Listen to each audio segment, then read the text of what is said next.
Hello, Sports Recap fam. Here to talk about the ECU game that just happened today. Of course, UNC did win 27-6. Two main thoughts coming out of this game. I'll try to go in depth about both of them. Number one, the offense left a lot to be desired. A lot. Um, Penalties. Oh my gosh, there were so many penalties today. Um, False starts, holding penalties, chop blocks, blocks bullet ways. There were 9 penalties for 91 yards.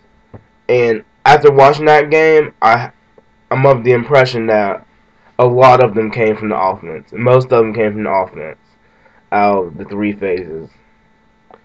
Um, Also missed opportunities.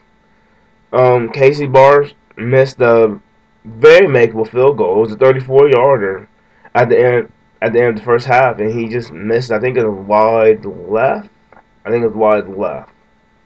Can't remember. Um, and there were times where we got really close. We got in what I think Fedora would identify as the score zone, and penalties and stuff would push us back to field goals on drives that could have ended in touchdowns. In addition to those, we had drops by multiple receivers today. I mean, it's not like Renner's Tom Brady or like he's not connecting all these things 100%. I mean, they're not all pretty and perfect, but they were getting there and they were catchable. And a lot of these wide receivers should be making these catches. So that was unfortunate. The bread and butter of this team is been rushing at least the past couple years, and Fedora is a rush first spread offensive guru. So, of course, we came in this game looking to rush. Gio did come back, so everybody was excited about that. Gio did not see much action on the ground because ECU highlighted the run and kept us from running. I think we had 129 rushing yards total, I think, throughout the 60 minutes. ECU outrushed us for the vast majority of that game. Um, Yeah, they were stuffing Gio. They were not letting him get anything on the ground. Gio made up for it in the receiving department by getting all these screen passes and like taking the top off of the defense at points too. Getting 2 touchdowns, I think, one rushing, one receiving. So, and while the rushing attack didn't work well, we used the rushing to open up the passing. Bremer had 321 passing yards today. I think 2 touchdowns, 0 picks. So that was pretty darn good. Let's switch. Okay. Oh yeah. Offense 27 points, 450 yards. Yeah, they left a lot to be desired, but they got the job done. Defensively, which is the problem coming in. Remember, at this point, the defense have given up 28 points to Wake Forest, and they've given up 39 points to Louisville. So ECU, we get a couple 3-and-outs, and we're like, okay, this defense looks good. And then all of a sudden, after we score, I think ECU marches down the field and they get like first and goal at the 4, at the Carolina 4. The defense stiffens up and puts all sorts of pressure on the QB and holds ECU to a field goal. And at another point, ECU marches down the field. Both of these happen in the second quarter. At another point, ECU marches down the field, gets goal to go situations, and gets forced for a field goal. So the first half was 10-6. But that was all scoring ECU was doing today. 6 points, 2 field goals.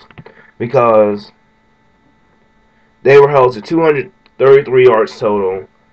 The defense would stay in the backfield. And while we gave up more rushing than I would like, because ECU is a pass first team, I understand why. Because we were not going to let ECU pass right over us. And ECU only had like, what, 100 and... I can't remember the exact number. It has to be like 114 or something. 114, 120, somewhere in that vicinity. ECU did not get what they wanted passing. And for a pass first team like ECU, that is amazing for our defense. holding nobody. I don't think anybody thought we were gonna hold the ECU to 6 coming into this game. So give props to our defense. I think aside from the 3rd and 30 conversion, this was a darn good game to build confidence for this team. And that 3rd and 30 is whatever. That's one play, and I'm convinced it was holding that play. So this game will build a whole lot of confidence in the defense, and they get another tune-out before the big shebang with Virginia Tech. But like I'll say it, I'll say it again. Virginia Tech, yeah, they did beat Bowling Green like 37-0 today. Virginia Tech is not your Wake Forest Louisville offense. So the defense just needs to get some confidence, play some ball. Offense, I hated the like we said. It was unfortunate that the offense gave us stuff to gripe about. But the good stuff, the good point, the good side of this is that these are fixable. Fedora stretches fast, smart, physical, and I think the offense will do better playing smart. There'll be less false starts, less holdings, and I expect less drops in the future after a game like this. Good game, like Fedora said in his press conference.